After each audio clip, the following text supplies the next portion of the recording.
He fixed cars with nothing but rusted tools, a worn-out garage, and a quiet son who rarely spoke. Every day was a struggle until a woman in a luxury car rolled in, hiding more than just a broken engine. What happened next changed his life forever. If you believe in second chances, quiet miracles, and the kind of love that restores more than just machines, stay with us. And if stories like this speak to your heart, feel free to subscribe to Soul Moments. Story for more real healing and unforgettable journeys. Ready to begin? Let's open the garage door, the mornings in Pine. Hollow always began the same way for Silas Boone. A burst of static, a gentle thump on the side of the ancient radio, and the familiar chords of Take It Easy by the Eagles, warbling through the garage like a ghost from the past.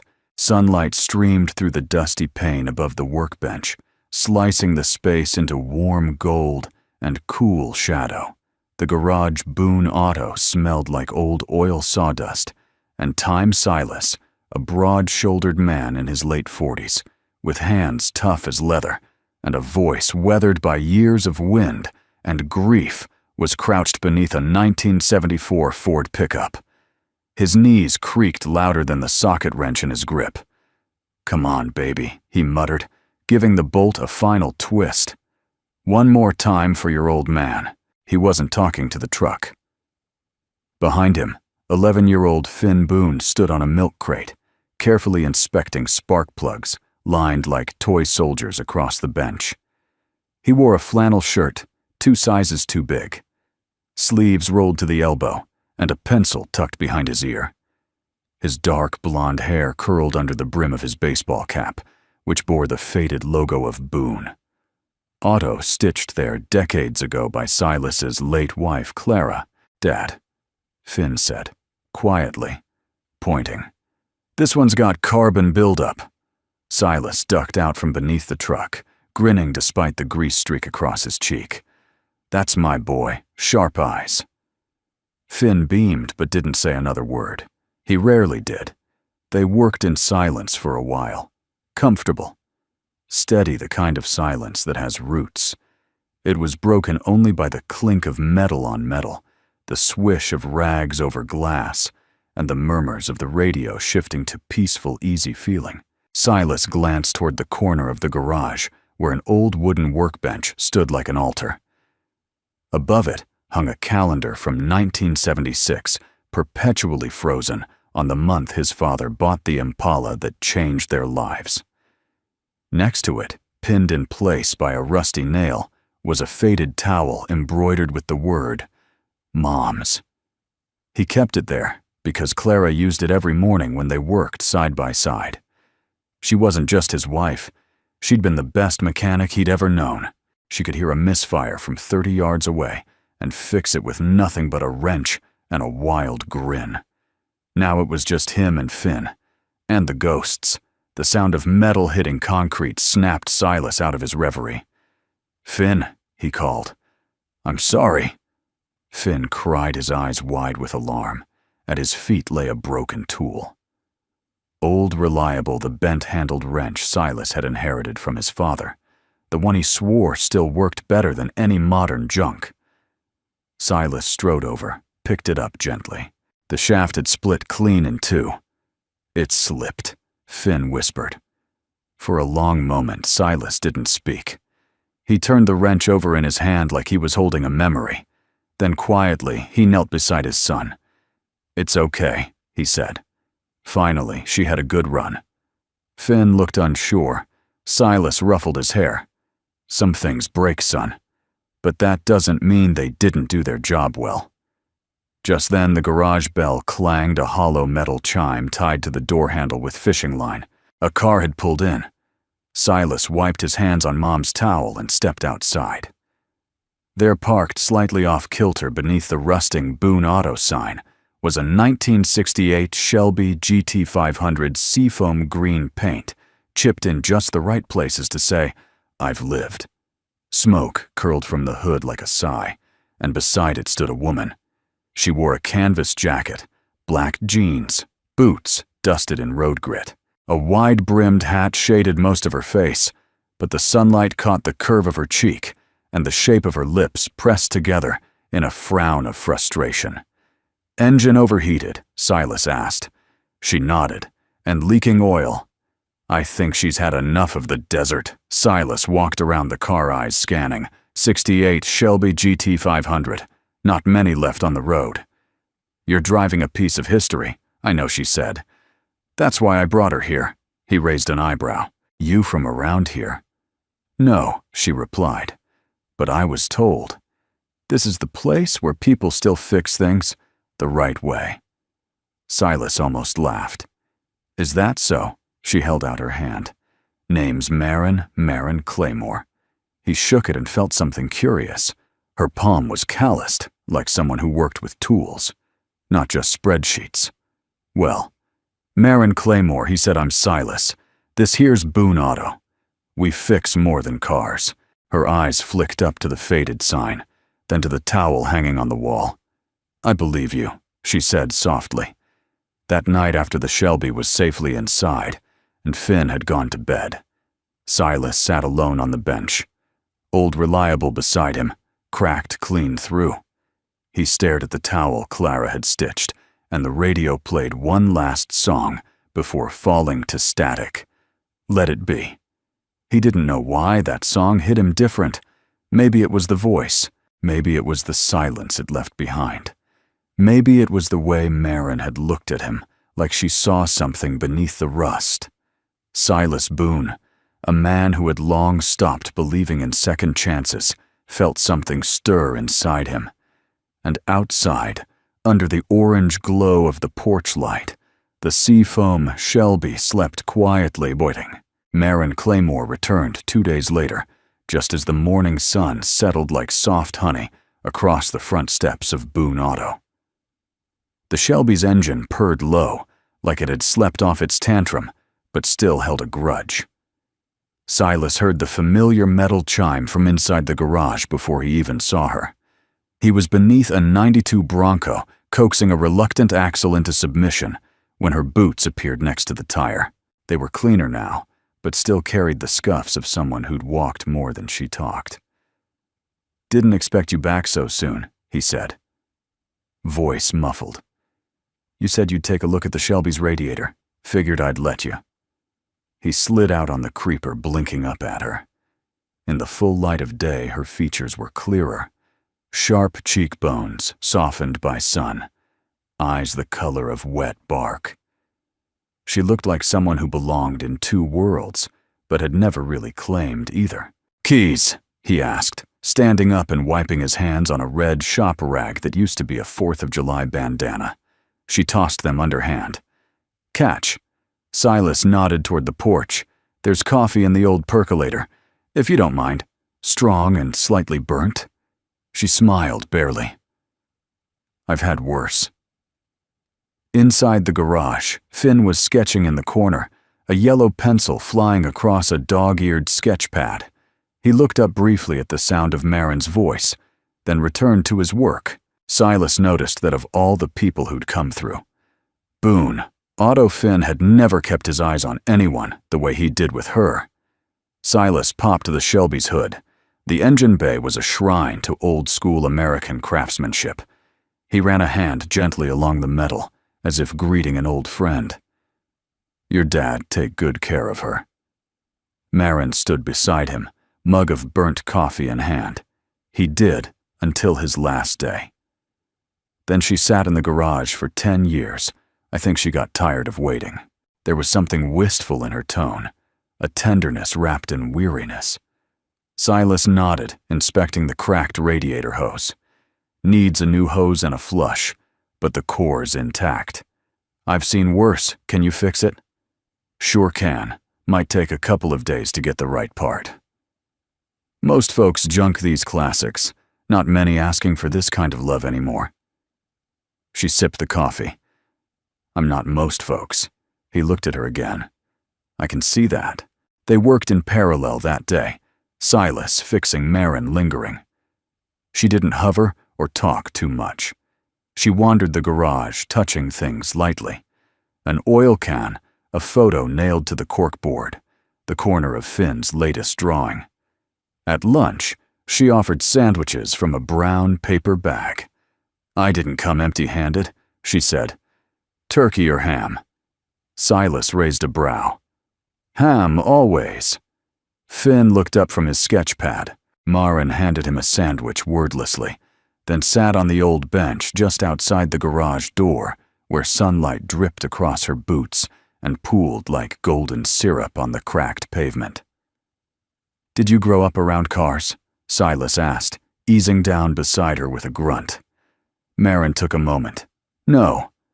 But I grew up around men who didn't know how to say they loved you, so they taught you how to change your oil instead." He laughed more from surprise than humor. "Sounds about right." She glanced sideways. My old man, built this garage from nothing. My wife, Clara, ran it better than I ever could. She passed 5 years ago. Cancer, I'm sorry," Silas nodded. "Me too." There was a quiet between them, not awkward, but reverent, like the kind of silence you hold for the dead. Finn broke it by walking over, holding out a page from his sketchbook. Maren took it carefully. "What's this?" "It's a blueprint," Finn said softly. "A garage that fixes more than cars." Silas blinked. Finn rarely spoke to strangers, especially not with that much clarity. Maren looked at the drawing. It was childlike, yes, but thoughtful. Bays for cars, a waiting area with couches, a kid's corner with books. At the top, scrawled in block letters, were the words, "Garage of Wishes." Her voice caught. "This is beautiful," Finn shrugged. "You can keep it if you want." She folded the paper with a kind of reverence, then met Silas's eyes. "You're raising a remarkable kid." Silas smiled, and it wasn't guarded this time. "I'm just trying to keep him safe and curious." That night after Maren left, Finn lingered by the window longer than usual. Silas stood in the kitchen, rinsing off grease with hand soap that never quite worked. On the old tape deck, Desperado played low humming against the silence. Finn turned. "Dad." "Yeah, buddy. Is she coming back?"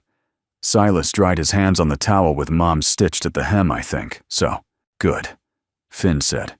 "She doesn't talk too loud." Silas chuckled. "No, she doesn't." But he didn't say what he was really thinking, that Maren Claymore had walked into his garage with a broken car and somehow left behind the faint scent of hope. It was strange how a woman you barely knew could sit on your porch, sip terrible coffee, and still manage to fit into the silence like she belonged there. As Silas tucked Finn in that night, he noticed the sketchbook lying open on the bed. Next to the Garage of Wishes, Finn had drawn a second figure, a woman holding a wrench, smiling. And beside her, scrawled in pencil, were 3 words. "She gets it." The next time Maren came by, she didn't drive the Shelby. Instead, she pulled up in a beige station wagon that looked like it had retired in 1993 and been dragged back into active duty. Silas raised an eyebrow from under the hood of an old minivan and gave her a mock salute. "Borrowed it," she explained, sliding out of the car with a tote bag slung over her shoulder. "Didn't want to put too many miles on the Shelby while she's still healing."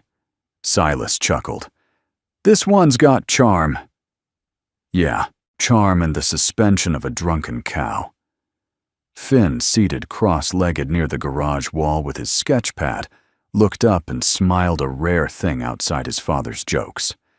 He set his pencil down and watched as Maren placed the tote bag on the bench. "I brought something," she said, unzipping the bag. "Not tools, just memories." Silas stepped closer. Inside the tote were several carefully wrapped bundles. One by one she unrolled them. An oil-stained garage apron with a faded name patch R. Claymore stitched in crooked letters, a metal keychain shaped like a spark plug, and a small leather notebook. She handled each item with the tenderness of someone holding a person. "Not a possession. My dad's," she said simply. "I've been carrying them around, not really knowing why." Silas nodded. "Sometimes memories weigh less when you share them." She paused, then handed him the notebook. He flipped it open. Inside were diagrams, notes, torque settings, handwritten in neat masculine block letters. There were little side notes, too. "Marin, remember to triple-check your lug nuts. Don't want to lose a wheel at 80, Silas smiled. "He taught you." She looked out toward the horizon. "He tried. I didn't listen much. Not until he was gone." Silas returned the notebook gently to the bench. "He'd be proud you're trying now." Marin didn't answer, but she sat on the bench beside Finn, who silently handed her a fresh sheet from his sketch pad. "You can draw something if you want," he said softly. She hesitated, then picked up a pencil. After a few tentative strokes, she drew the outline of a wrench, awkward, imperfect, but earnest. Finn studied it for a long moment, then added a tiny heart at the bottom. Silas watched the exchange from the doorway. He didn't say anything, but he felt something shift. There was a new rhythm forming in the garage, like an engine that had finally found its timing. Later that afternoon, Marin walked into the main office, a cramped room with a squeaky chair and a desk that had belonged to Silas's father. She pointed at a frame on the wall. "That your wife?" she asked. Silas glanced over. The photo was slightly crooked, sun-faded. Clara stood there with grease on her face, flipping off the camera while grinning ear to ear. "Yeah," he said, stepping beside her. "She was the heart of this place. She looks fierce." "She was," Silas said quietly. "She knew every bolt, every hose, every weird little tick an engine could make. We met in trade school. She could rebuild a carburetor blindfolded by graduation. She passed 5 years ago, right?" He nodded. "Ovarian cancer. She fought harder than anyone I've ever seen. Even toward the end, she insisted on helping in the shop. Said if she was going out, she'd do it with grease on her hands and music on the radio." Marin looked back at the photo, her voice softer. "You ever think about selling this place?" Silas shook his head. "Every week, and every week I don't." She didn't press. Instead, she walked back into the shop, her eyes drifting to the calendar still frozen on July 1976. "That was the month your dad bought the Impala. Yeah, paid cash. Called it his second child." Finn appeared beside her with a small bundle in his arms, the broken wrench now glued and reinforced with resin, the handle rewrapped in electrical tape. He held it out to Silas, wordless. Silas took it as if it were glass. "You fixed it." Finn looked down, then up. "It still works." Silas blinked hard. "Yeah, buddy. It does." Marin placed a hand over her chest. "That's one hell of a restoration." Silas set the wrench carefully on the workbench. Old tools are like people. Beat up, cracked, but if the core's strong, they've still got purpose. The sun dipped lower, staining the garage in amber light. Marin packed up her things and paused at the door. "I have a meeting in Tucson tomorrow," she said. "Might be gone a few days." Silas nodded. "Drive safe." "I always do," she said, then looked over her shoulder, "except when I'm trying to outrun something." He didn't answer, just watched her go. That night, Finn taped his sketch of the wrench with the heart on it, above his bed. Below it in careful handwriting he added, "Some things work better after they've been broken." Silas stood at the door for a long time, reading those words again and again. Then he went downstairs, turned on the radio, and let the static hum for a while before landing on a song he hadn't heard since Clara died. Dreams by Fleetwood Mac. He didn't cry, but he didn't move either. Something in his chest, long dormant, was quietly beginning to turn again, like a rusted gear coaxed back into motion. And out in the night, under the stars, the Shelby rested quietly by the curb, as if waiting for someone to believe in its best miles still being ahead. The Shelby sat like a green relic beneath the half-burnt October sky. A few crisp leaves had caught on the windshield, refusing to let go. Silas stood beside it, arms crossed, eyes narrowed not at the car, but at what she represented. A story partly told. He could feel it in the way Maren touched the hood, like it was someone she once loved. She returned 4 days later, the Tucson dust still clinging to her boots. No blazer, no briefcase, just jeans, a faded t-shirt that read, "Claymore Racing Team," and a look that told him she'd seen more than spreadsheets while she was away. "Radiator came in this morning," Silas said, greeting her with a nod. "You work fast. I work true." She smiled, small but real. "Then I brought you something that might matter." From the back seat of the station wagon, she lifted a black, dented toolbox and carried it like it was made of porcelain. When she opened it on Silas's workbench, it wasn't full of sockets and wrenches. It was a museum.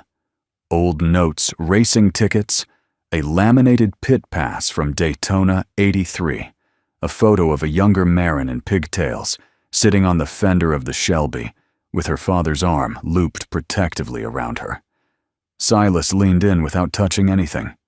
"He built this car with his own hands," she said.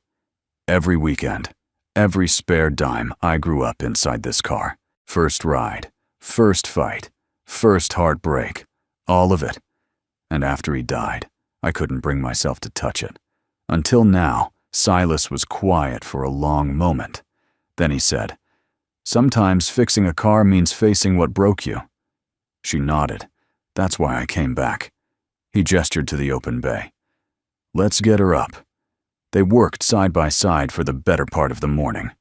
Silas on the radiator, Maren on the lower hose. Her hands weren't as quick, but they were careful. Respectful. There was grease under her nails and a smear across her cheek, and she didn't seem to care. When she stripped a bolt, she laughed and said, "That one's for Dad. He always told me to go easy on first threads." Finn watched them from a corner, sketching the scene with quiet focus. He wasn't drawing the car. He was drawing the people. At lunch, Maren sat beside Finn under the maple tree in the side yard, sharing slices of ham and cheddar on wax paper. She pointed to his sketchbook. "Can I see?" He nodded, flipping to a new page. A garage with 3 bays. Sunlight pouring in, people smiling. At the top, he'd written, "The Fix-It Family." Maren blinked rapidly. "You're really something, Finn." He looked down. "It's just pictures." "No," she said, her voice thick. "It's hope." Back inside, Silas wiped his hands and turned to her. "You ever wonder why you showed up here?" Maren hesitated all the time. He nodded toward the Shelby. "Because that car, that story, isn't finished. And neither are you." She looked down, then back up. "Neither are you." Silas, that night after the garage closed, Silas pulled out the logbook. His wife Clara had kept a thick, battered ledger full of receipts, tune-up notes, and little love scribbles in the margins. On the final page was her handwriting. "Keep fixing things, especially yourself." He hadn't opened it in 4 years. Now he traced her words with a trembling finger.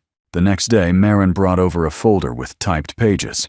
"Thought you should see this," she said. He opened it and froze. Schematics, business plans, funding models. At the top, the title, Boone, Auto Expansion Community-Based, Restorative Garage, Network. Silas raised his eyes slowly. "What is this?" Maren took a breath. "It's a proposal for a non-profit initiative. Veteran mechanics, young apprentices, folks getting back on their feet. I've been working on this idea for years, but I never had the right anchor." "Until I found your garage." He stared at her, stunned. "Why me? Because this place isn't just about oil changes and brake pads. It's about people." You know how to fix things that don't show up on diagnostics. And Finn, he sees what the rest of us miss." Silas sat down, the folder still open in his lap. For a long time, he said nothing. "Then you're a CEO, aren't you?" Marin blinked. "I was. Stepped back 6 months ago. Too many boardrooms, not enough soul." He exhaled hard. "I should have known." She sat across from him. "That's why I didn't say anything. I wanted to see if you were real before I brought you all this." He looked up, eyes tired but clear. And now she smiled. "Now I know you're more than real. You're necessary." That night, Finn found his father sitting on the porch, staring up at the stars, with the proposal still in hand.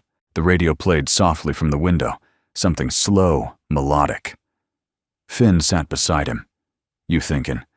"Yeah," Silas said. "About what it means to build something bigger than yourself." Finn looked up. "Like Mom did?" Silas nodded slowly. "Exactly like Mom did." Inside, the Shelby gleamed faintly under the shop lights. Her engine was whole again.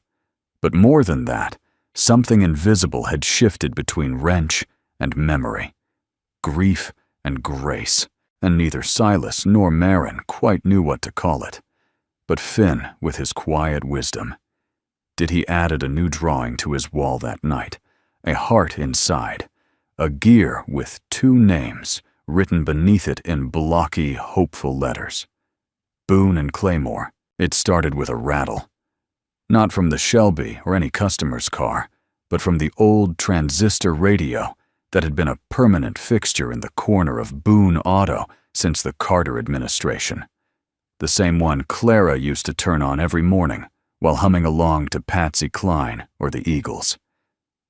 For weeks, now it had wheezed through songs, clinging to its last breaths, like an old friend refusing to say goodbye. One morning, Silas hit the side of the unit as usual, hoping to coax another hour out of it. This time, it didn't budge. "Looks like we've lost her," he muttered. Finn looked up from his sketch pad. Brows knitting together, he was seated on a stool, legs swinging slowly, face flushed from the unseasonably warm October air. He rarely interrupted his father's rhythm, but today something stirred inside him. "I want to fix it," he said. Silas turned surprised. Finn was holding a screwdriver in one hand, the kind Clara used to call her precision wand. It was too big for him, but the grip was steady. "You want to fix the radio?" Silas asked carefully. Finn nodded. For Mom, Silas swallowed hard. "All right, you'll need to open the back casing gently. It's brittle." Finn carried the old unit to the workbench like it was holy. Marin, who had just arrived and was setting a cinnamon muffin on the counter, paused mid-step. She watched as Finn took a deep breath and began unscrewing the panel fingers, tentative, but determined. "I didn't know he liked electronics," she whispered. "He doesn't," Silas said. "He likes stories, and this one hums like her." For the next hour, Finn tinkered. Marin offered no help. Only observation. Silas stayed close but silent. At one point, Finn stood up, walked over to the garage wall, and retrieved a dusty mason jar Clara used to keep mismatched screws. He shook it gently, the sound oddly soothing. Then he returned to the bench and got to work. Midday sun slanted in through the open doors, casting long golden lines across the floor. A breeze rustled the old paper calendar still stuck on July 1976, and for a moment, time folded in on itself. Finn adjusted the solder points, replaced a wire with one he found in an old VCR machine, then carefully screwed the back on. His hands trembled slightly, but he didn't pause. He plugged the radio in. It buzzed, coughed. Then, like an answered prayer, it sang, "Let it." Silas froze. Finn stood still as stone, as if afraid to break the moment. The music crackled and wavered, but played true, the lyrics floating out like warm light. "When I find myself in times of trouble, Maren wiped her eye with the corner of her sleeve. Silas walked over and crouched beside Finn, placing a hand on his shoulder. "She'd be proud of you, bud," Finn whispered. "It still works," Silas nodded. "Ah, just like you." They left the radio playing through the afternoon. It was as if Clara herself was humming from the rafters, filling the garage with a presence that was both memory and miracle. Later that day, while Silas worked under the hood of a rusted-out Impala, Maureen took a call out by the tree line. Her voice was soft, but firm. Her posture alert. Silas didn't mean to listen, but he caught fragments. "No, I haven't decided yet. It's not just a proposal anymore." "Yes, I understand the stakes." She returned 10 minutes later, eyes unreadable. "You all right?" he asked. She nodded. "Just business things. You don't have to pretend with me." "Maren, I'm not," she said, then softened. "I'm just figuring out how to let go of the life I thought I needed." That evening, as the sun slipped behind the far hills and the air turned cool, Finn appeared with a folded piece of paper. He handed it to Maren without a word. She opened it and found a drawing of the Shelby, perfectly shaped and shaded. But instead of sitting in the garage, the car was on a road beneath a wide sky, stars peeking through. In the passenger seat sat a woman. In the back was a little boy with a wrench. Beneath the picture were the words, "Some journeys don't start with directions, just with the right company." Maren held the page like it was a gift more valuable than gold. She looked at Silas. "He sees everything, doesn't he? He gets that from his mother." Silas replied, his voice low. "You sure about that?" she asked, eyes gleaming. Silas couldn't answer.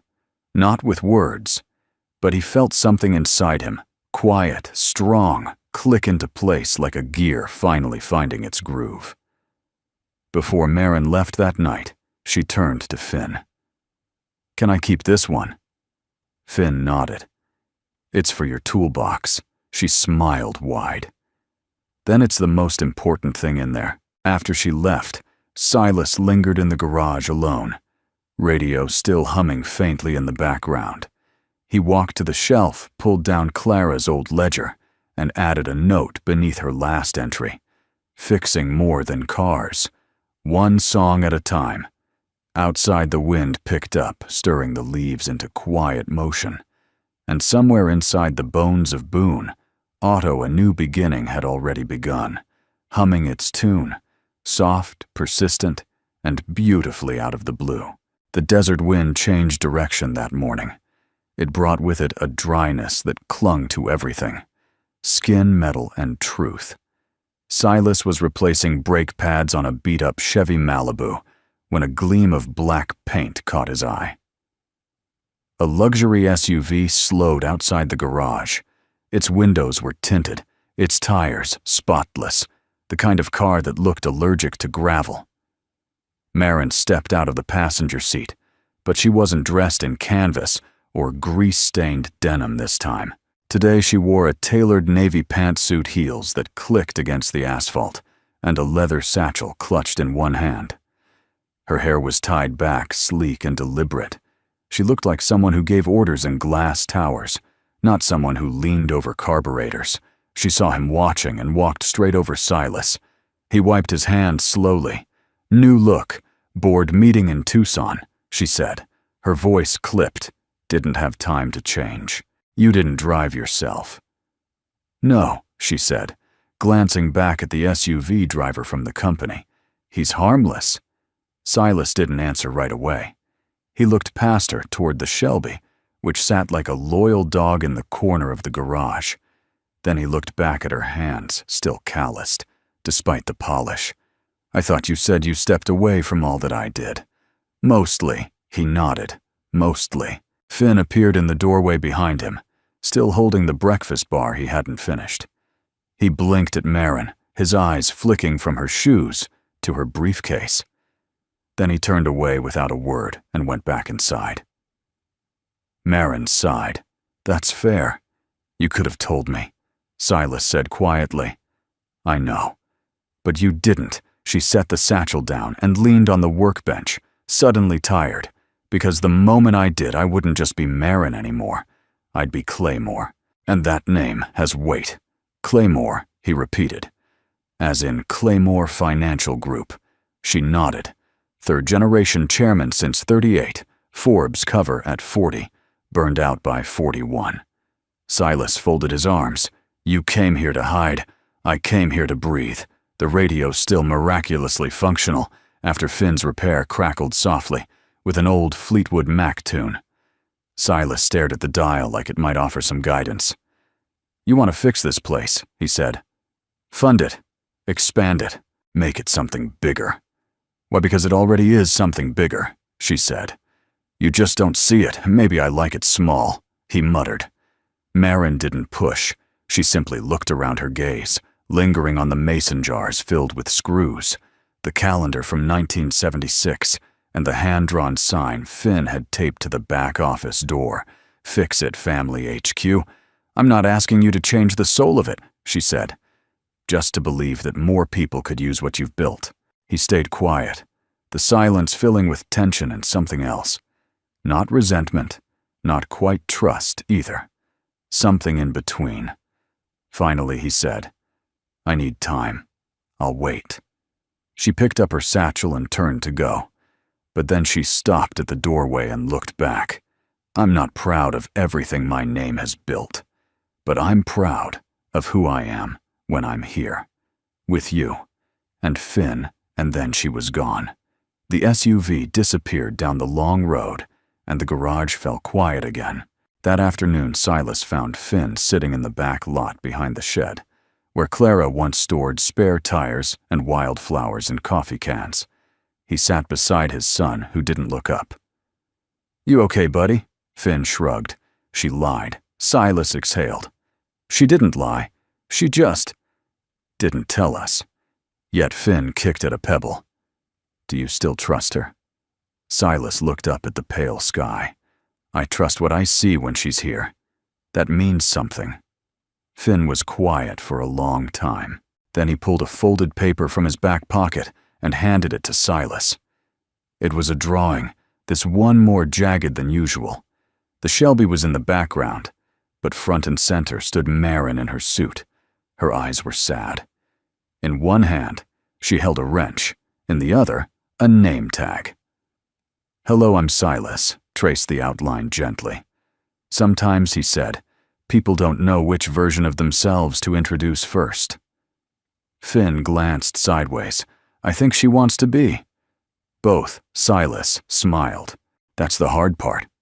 Later that evening, as the garage lights buzzed to life, Silas unlocked the drawer beneath Clara's ledger and pulled out an old photo. Clara standing with a group of young women in mechanics' uniforms, her hand on her hip, fire in her eyes, on the back in Clara's script. It's not about what you fix, it's about what you restore. He sat with that photo for a long time. Then slowly, he opened Marin's proposal. He didn't read it all, just the first page, just enough to understand the heart behind the structure. And he realized something he hadn't admitted until now. He was afraid that opening the garage to the world might erase what it had meant to him and Clara. That inviting change might cost him the last piece of the life they'd built. But more than that, he was afraid that not changing would make all of it fade. He looked around at the tools, the shelves, the corners only Clara had touched, and at the quiet bedroom upstairs, where a boy named Finn drew blueprints of dreams.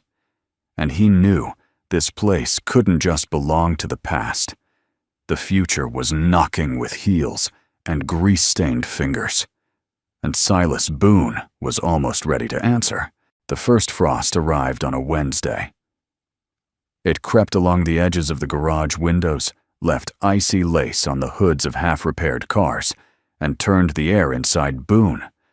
Auto sharp enough to bite, Silas struck the space heater with a wrench to coax it into life. It groaned but obeyed. Finn was bundled in 2 flannels and a wool hat hunched over his sketch pad, like a monk with scripture. He hadn't spoken much since Marin left 5 days ago. The radio, miraculously still humming after its resurrection, filled the silence with old Otis, Redding soft, aching, and slow. Silas had been quieter too. Ever since Marin's confession about her identity and the proposal still sitting unread past the first page, something had lodged in his chest. Not anger. Not regret. Disappointment aimed mostly at himself. He turned a wrench in his hand, the metal cold against his palm. Old Reliable. The patched-up tool Finn had fixed weeks ago still lay on the workbench. He hadn't used it since. Somehow it felt too sacred now. By noon, the garage felt colder than it should. The heater sputtered and died. Silas stared at it like a fallen soldier. "Guess we're working with winter breath today," he muttered. From behind him, Finn spoke startlingly clear. "Can I call her?" Silas turned. "Marin." Finn nodded. "She probably thinks we don't want her here." Silas rubbed the back of his neck. "That's not true." "But it feels true," Finn said. Silas looked down at the tool in his hand. Maybe his son was braver than he was. He nodded. "Go ahead." Finn pulled out a small business card she had left behind. Simple, no company name. Just Marin Claymore and a number. He disappeared into the office to make the call. 15 minutes later, he returned, cheeks pink. She said she'd be here before sunset. When Marin arrived, she didn't bring blueprints or business plans. She brought a thermos of hot cider, a bag of gingerbread cookies, and a hesitant smile. "I thought you'd tell me not to come back," she said softly. Silas shook his head. "I don't tell people not to come back. Not anymore." They sat under the maple tree behind the shop, the last few red leaves swirling around their boots. Finn perched between them, munching cookies and swinging his legs. Silas finally spoke. "I was scared, Marin. That what you were offering might erase what Clara and I built. That this place would stop being ours and become something slick, something polished." She looked at him, eyes steady. "But what if it becomes more like Clara than you ever dreamed?" He swallowed. She went on, voice gentler. "You're not losing what you had. You're giving it a second life." Finn tugged on Silas's sleeve, "Like the radio." Silas laughed softly. "Yeah, like the radio." They returned to the garage as the sun dipped low, painting the walls in amber. Marin walked over to the back shelf and retrieved Old Reliable. She turned it over in her hands, the patched tape still holding tight. "You know my dad had one, just like this," she said. He used to say, "A real wrench isn't judged by its shine, but by the hands that trust it." Silas exhaled. "That's the kind of man who builds more than engines." She looked at him, really looked. "That's the kind of man you are." The next morning, Marin returned with sleeves rolled a clipboard in one hand and a box of thermal socks in the other. "I've been thinking," she said. "If this place is going to open its arms wider, we'll need more than good hearts and hot cider." Silas arched a brow. "What do you mean?" She opened the clipboard. "Job listings for 2 apprentice mechanics, preferably local youth. Funding set aside to refurbish the waiting room. I already ordered chairs. Plus a heater that doesn't hiss like it's dying." He blinked. "You all ready?" She grinned. "I'm efficient when I care." Finn let out a quiet, pleased laugh. "Fix it, family. HQ is getting bigger." Silas watched the two of them, his quiet boy and the woman with a past, too polished, and hands too real, and felt something new settle into his bones. Hope. Not the fragile kind, the kind that rolls up its sleeves. That evening, as they closed up, Marin lingered. She stood beside Silas at the front door, the porch light buzzing above them. The air smelled like frost, and something warmer beneath it. She looked up. "Can I ask you something?" "Sure, what did Clara see in you?" Silas smiled faintly. She said, "I didn't try to fix her, just gave her space to figure out where she squeaked." Marin laughed a full, rich sound.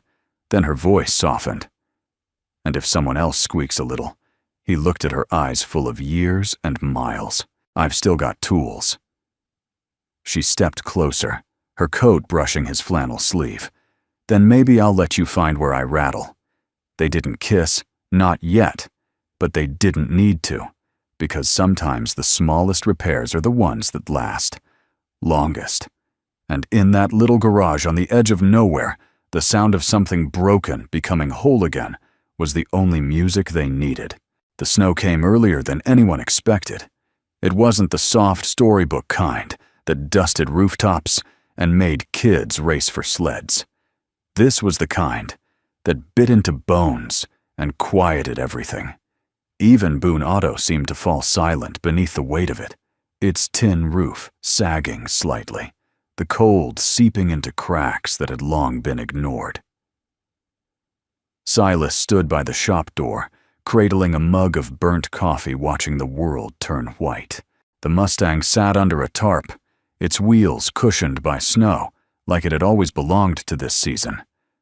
But Marin was gone. She'd left a week earlier, called it a short trip to finalize things. Tucson again. Maybe Phoenix Silas hadn't asked for details. He told himself not to read into her distance, but the hollow in the garage was louder than any answer. She hadn't called. He hadn't asked her to. Finn noticed. Of course, children always do. He didn't ask about her, but he stopped drawing cars and started sketching storms. Instead, wind and pencil, snow and charcoal. His latest hung on the wall near the coffee station, a lone figure standing beneath a flickering porch, light hands in pockets, staring into the dark. Silas stared at it often. He tried to keep the rhythm going. The heater clanked faithfully in the corner. A few loyal customers came by tires to swap out wipers to replace. He fixed what needed fixing. He always had. But the weight of waiting sat different than the weight of grief. Grief was sharp. It tore through the air like broken glass. Waiting was dull, like trying to tune a radio with a bad signal and pretending the static was a song. One night after putting Finn to bed, Silas sat alone at the kitchen table with Clara's old ledger. He hadn't touched it in days. The last entry still in his handwriting read, "Fixing more than cars. One song at a time." But the songs had stopped. He turned the page and added another line. "Not every repair takes." The next day he tried to work like nothing had shifted. He changed the oil in a Tacoma, tightened the alternator belt on a Jeep that hadn't run since spring. But every time he reached for old reliable, the wrench Finn had fixed, he couldn't bring himself to use it. He left it on the bench untouched. At noon, he found Finn standing outside, bundled against the cold, staring at the road. "You expecting someone?" Silas asked. Finn shook his head. "Not anymore." Silas sighed. "Me neither." That night as the wind howled, Silas stood at the garage door and watched the snow pile up around the Shelby's tires. He hadn't moved it, couldn't bring himself to. It felt wrong to touch something Marin had poured herself into. Like disturbing a sleeping dog. He didn't sleep much. He sat by the radio, fiddled with the dial, letting it slide through static and half-caught melodies. No song felt right. Nothing landed, until finally, just past midnight, the radio picked up a frequency it hadn't found in years. A woman's voice, not a singer. A message to the ones who keep the lights on, even when no one else shows up. You're not forgotten. You're the warmth we come back to. Silas froze. It was a public service broadcast, one of those feel-good segments that played late into the night on small-town AM stations. He couldn't remember the last time he'd heard one. He leaned back in his chair, eyes closed, letting the words settle into the hollow places. The next morning, Boone Auto was colder than usual. The heater had finally given out, and the backup wouldn't spark. Silas wrapped Finn in 2 scarves and told him to stay inside the office. He tried to light the pilot flame again, but the igniter clicked and clicked with no response. And then the doorbell clanged. He turned. Maren stood in the entrance, cheeks red from the cold hair tangled from the wind.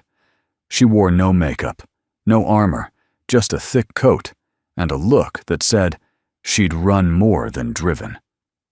Silas straightened. "You're back." She didn't speak right away, just crossed the room and wrapped her arms around him, pressing her face against his flannel-covered shoulder. "I'm sorry," she whispered. He held her without thinking. "I thought you weren't coming. I didn't know if I was ready," she admitted. But then I realized ready doesn't come before love. It comes because of it. He exhaled slowly. "You left a hole. I left something else too." She stepped back and pulled a thick folder from her bag. Finalized funded legal. The Boone and Claymore Community Garage Initiative. Silas stared. "You went through with it because this place saved me, and I want to help it save others. Veterans, single parents, foster teens, anyone who needs a place to feel useful again." He ran a hand through his hair. "Maren, I was scared." "So was I," she said. "But I think we can be scared and brave at the same time." Finn appeared in the doorway, blinking at her. She knelt down, arms open. "I missed you," she said. Finn stepped into the hug. Later that afternoon, the heater roared back to life.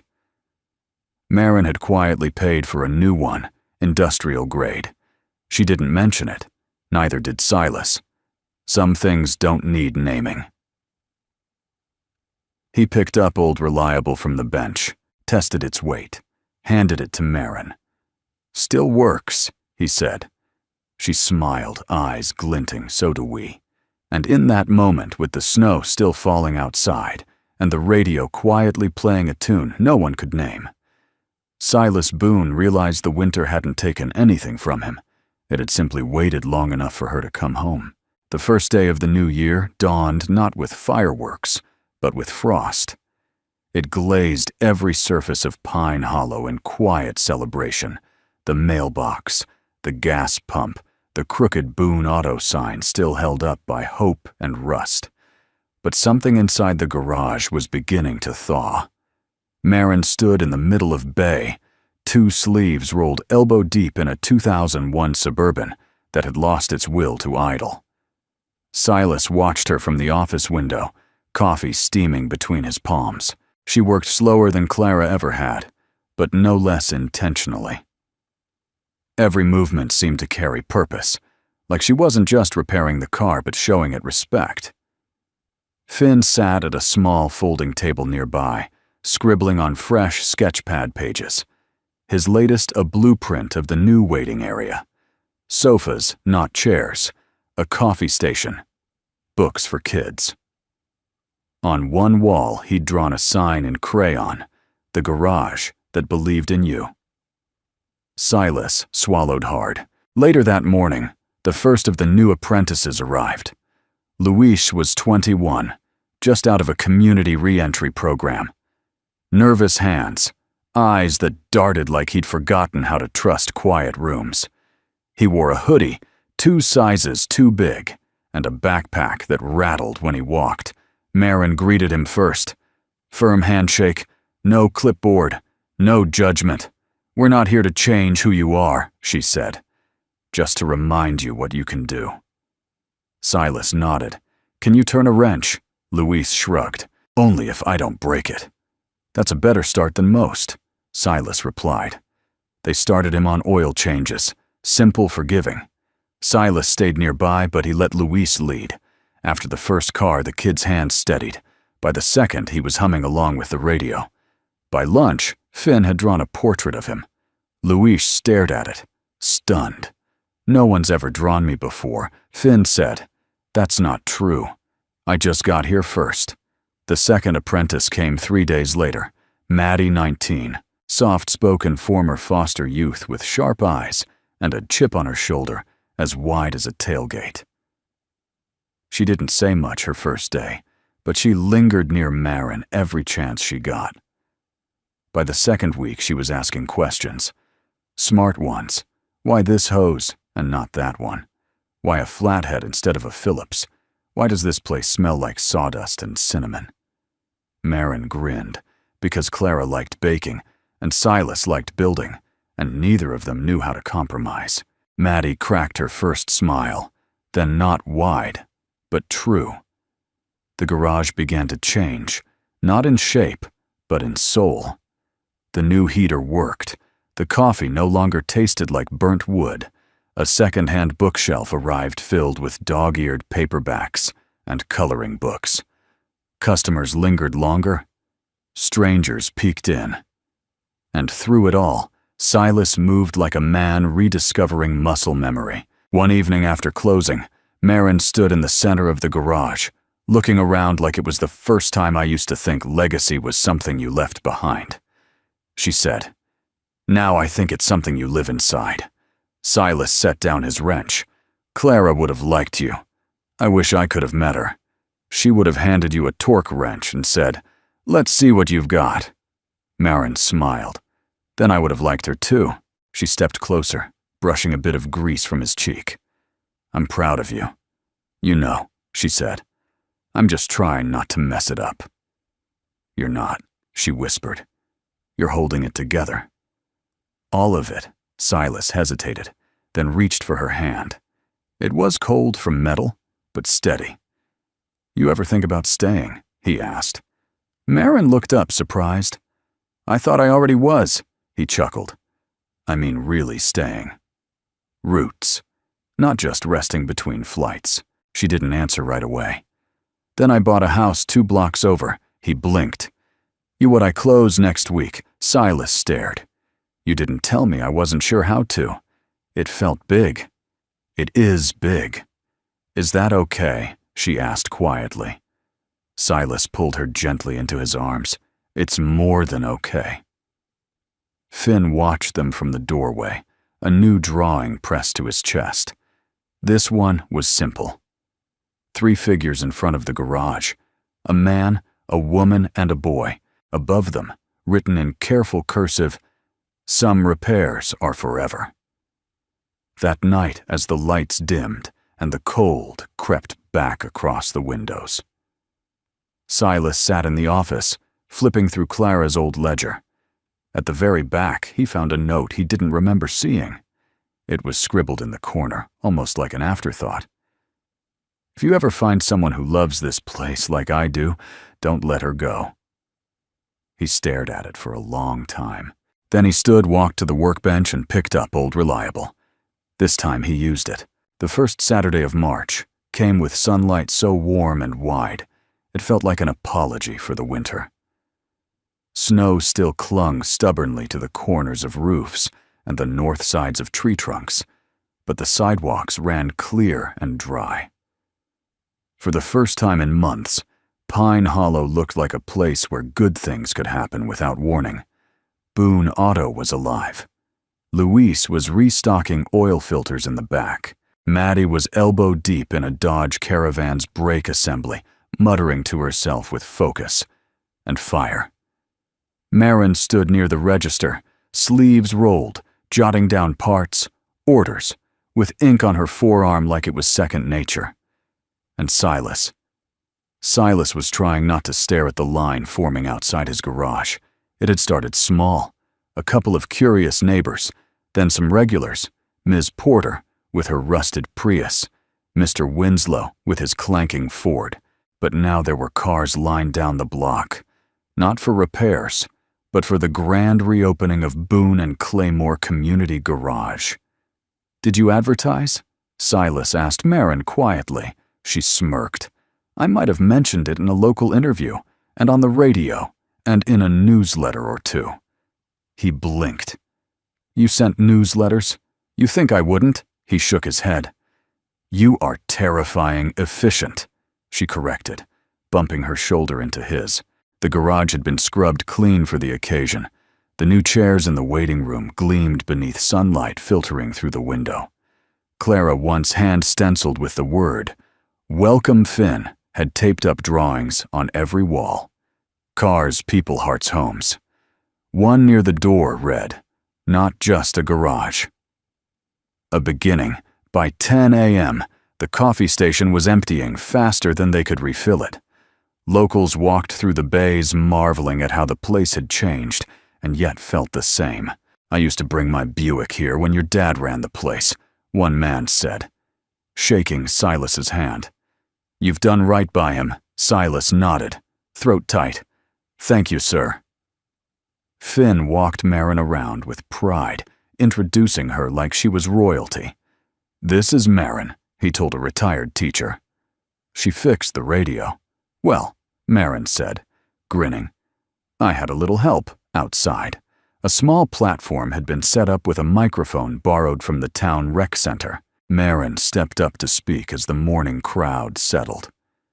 She looked out over the faces, young, old, familiar, new, and paused just long enough for everyone to lean in. "When I first came to Pine Hollow, I was looking for something that wasn't broken," she began. "But instead, I found a place that taught me that broken doesn't mean finished. It means you've lived. And that with the right hands, almost anything can be made new." She turned, gesturing towards Silas and Finn standing in the garage doorway. "I found those hands here, in this garage, in a boy who sees the world in blueprints and kindness, in a man who thinks fixing cars is ordinary, but somehow ends up fixing people too." There was a murmur of laughter, of warmth, and today she continued, "We open these doors not just as a business, but as a home for second chances. For veterans looking to work again, for teens who need a place to matter, for anyone who needs to hear the words, 'You still have value.'" Applause swelled, not polite, but real. Silas felt it ripple in his chest, like thunder in soft soil. As the crowd moved toward the garage for tours and coffee refills, Luis pulled Silas aside. "I wanted to show you something." He led him behind Bay 3, where an old metal locker stood unopened for years. It had belonged to Clara. Her name was still taped across the top in fading black letters. Luis handed him the key Maureen had found weeks ago, tucked in the back of the ledger. Silas hesitated, then opened it. Inside was a small box covered in grease and time. He opened the lid and gasped. A set of handcrafted tools, the handles engraved with initials, C.B. plus, S.B., and beneath them, a folded piece of paper. Clara's handwriting. "If you're reading this, Silas, it means the garage is still standing, which means you are too. These tools were made for you and me. But if you ever find someone who believes in this place as fiercely as I did, give them the set." Lovesee Silas's hands shook. He turned. Marin stood by the bay doors, smiling at someone's baby, the sunlight haloing her like a secret he'd always known. He walked over, placed the box in her hands. "What's this?" she asked. "Something old. Something that belongs to the future." She opened the box slowly, then looked up at him. "I'm not ready," she whispered. "You're not supposed to be," he replied. "But you're here. And that's more than enough." Later that evening, after the last cup of cider had been poured and the last tire pressure had been checked, Silas, Marin, and Finn stood outside under a sky, slowly darkening with stars. They didn't talk much, just stood shoulder to shoulder, watching as the porch light flickered on automatic, now but somehow still full of soul. Finn broke the silence. "Do you think she would have liked it today?" Silas nodded. "I think she was here the whole time." Marin took his hand, and Finn took hers, and Boone Auto Reborn, but not replaced, glowed softly behind them, its open bays whispering a truth older than any engine. Sometimes the best things we build start with a wrench and a wish. Spring came gently, like a whisper through the shop doors. It didn't arrive with fireworks or fanfare, just warmth settling into the bones of the building, coaxing tulips up through thawed soil along the gravel driveway. Birds began to nest under the eaves. The garage, once a monument to rust and routine, now felt like it breathed alive with purpose. With people with possibility, inside Boone Auto was never quiet anymore. Maddie laughed loudly as she told Luis a story about nearly dropping a transmission. He winced theatrically. "Please don't let that happen again. My back's got enough trauma." Luis, now confident enough to lead his own jobs, had learned the fine art of tuning engines while giving younger apprentices tips on their torque technique. The front desk had become Marin's unofficial command post. She wore her boots and ponytail again, but her laptop was always open beside the cash register. Sometimes it displayed spreadsheets and payroll schedules. Other times, sketches from Finn. One particular Tuesday afternoon, Silas stood in Bay 2 fixing a timing belt when he felt it. Stillness. Not absence. Not silence. Just the rare peace that arrives when everything around you is exactly as it should be. Marin walked over, holding a box wrapped in old newspaper. "This came for you," she said. He raised a brow. Fan mail. Maybe he opened it slowly. Inside was a metal sign hand-cut. The edges were rugged, the font carved deep into steel. Boone and Claymore, restoration. Garage fixing cars, restoring lives. Silas ran a hand along the letters. "Throat tight, who made this?" Luis Marin said, "With Maddie's help. Said you gave them the tools. Only fair. They returned the favor." He didn't say anything, just hung the sign that same afternoon above the bay doors. At sunset, Finn joined them in the side yard. He sat cross-legged in the grass sketchpad and lap gaze drifting upward. "You know what day it is?" he asked. Silas looked up from the bench. "Tuesday. It's been exactly 1 year since the Shelby broke down." Marin smiled. "You kept track." Finn nodded. "I keep track of important things." Silas tousled his son's hair. "So what do we do to celebrate?" Finn thought for a moment. "We could take a drive." They all looked at the Mustang parked near the side fence. Its paint gleamed like sun-warmed glass, no longer hiding behind a tarp or layers of memory. For months it had been ready, but no one had taken it out. Marin glanced at Silas. "Think she still runs?" He grinned. "Let's find out." They rolled the Shelby down the driveway. Silas at the wheel, Marin beside him. Finn perched in the back. The engine rumbled awake with a growl that felt like thunder wrapped in silk. The kind of sound that didn't just say go. It said, "Remember." They drove past familiar fields, down pine-lined roads, past a row of mailboxes that hadn't changed in decades. Windows down the wind, in their faces. The Shelby humming beneath them like a heart too full to contain itself. Silas didn't say much. Neither did Marin. Finn held his sketch pad up to the wind, letting the pages flutter like a song without notes. After 20 quiet miles, they pulled over on a rise just outside town, where the valley rolled beneath them and the sun kissed every rooftop. Golden Moraine leaned her head on Silas's shoulder. "I used to think I belonged in boardrooms," she said softly. "That success meant knowing the end before you even start." He nodded. "And now I think success looks like this. Right here. This moment." Finn stood beside them, holding up his newest drawing. It was the Shelby, parked under a tree, but this time the car was only part of the scene. Beside it stood 3 people, and behind them, the garage. The sign, a line of people waiting to be seen, to be heard, to be restored. Beneath it in big, bold letters. "We fix what matters." Wylis smiled. "I think we've got a slogan." They stayed until the stars began to show. Back at the garage, the lights glowed from every bay. The crew was still working late on their own time. Maddie tuning up a donated van for a single mom.